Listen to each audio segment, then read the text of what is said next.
It's long been said that hypocrisy is the tribute that vice pays to virtue. I have to admit I'm enjoying listening to my Democrat colleagues suddenly discover the virtues of the rule of law after 4 years where they brazenly supported the most lawless Department of Justice and the most politically weaponized Department of Justice our nation has ever seen. We just heard the senator from Rhode Island talk about the imperative of protecting judges.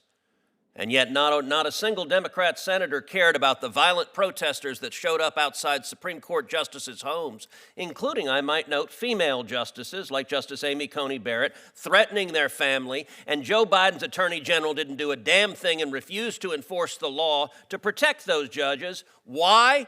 Because he agreed with the violent protesters and he wanted to intimidate and threaten those judges. Professor Bray, under our Constitution, who should decide elections, the voters or unelected judges?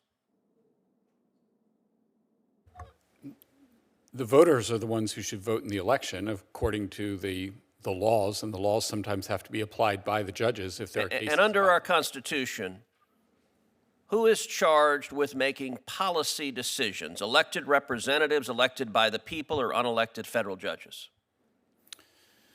I think the question of policy, Senator, is a little broader than the particular case. So the laws should be enacted by Congress. That's where the fountain of law. Policy decisions are the elected branches. Right. Law is the province of the court. Policy is the province of the elected branches. These are not complicated. Professor Bray, let me ask you this.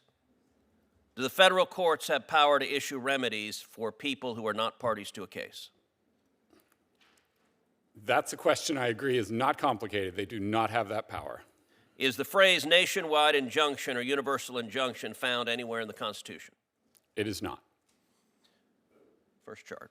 In the first 150 years of our republic, how many nationwide injunctions were issued? My view is that there were not any until 1963. 0. Now fast forward. How many nationwide injunctions were issued in the entire 20th century? It's a small number. I would think it would be a dozen, give or take. It's not large. 27, actually. Excluding Trump's first term, how many nationwide injunctions were issued in the last 20 years? Far more than that. 32. From 2001 to 2024 against Biden, Obama, and Bush, 32. And how many nationwide injunctions have been issued in the last 2 months alone? There have been quite a few. 37. Let that sink in. There have been more nationwide injunctions in the past 2 months against President Trump than in the entire 20th century. There have been more nationwide injunctions against President Trump in the last 2 months than both terms of George W. Bush, both terms of Barack Obama, and Joe Biden's term. We saw during the Biden presidency lawfare, indicting President Trump 4 times, using the machinery of justice to attack him, and that was an attack on democracy, because Democrats today hate democracy.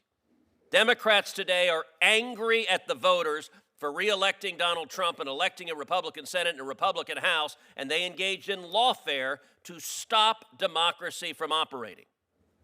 Understand, this is the second phase of lawfare, second chart. This is the second phase of lawfare. Now that their efforts to indict President Trump and stop the voters from re-electing him have failed, they're going and seeking out individual radical judges to try to shut down policies, and they are forum shopping like crazy. Give me any loon judge put on the bench by Obama or Biden who disagrees with a policy. We just saw a judge flagrantly ignore U.S. immigration law concerning TPS being revoked. U.S. law explicitly said there's no judicial review for that, but hey, they found a judge who says, you know what? We, the Democrat Party, we are the party of illegal aliens. We are the party of murderers and rapists and gang members, and the Democrat Party exists here to fight to keep murderers and rapists and gang members in your communities. There's a reason the Democrat Party is at 26% approval nationwide. because they put radical policies ahead of rule of law. Nationwide injunctions are an abuse of power. It is the judiciary acting as policy deciders, and it is incumbent on this committee and this body to rein in the abuse of power from these unelected radical judges who are trying to overturn the election because they disagree with what the voters decided. Thank you, Senator Cruz.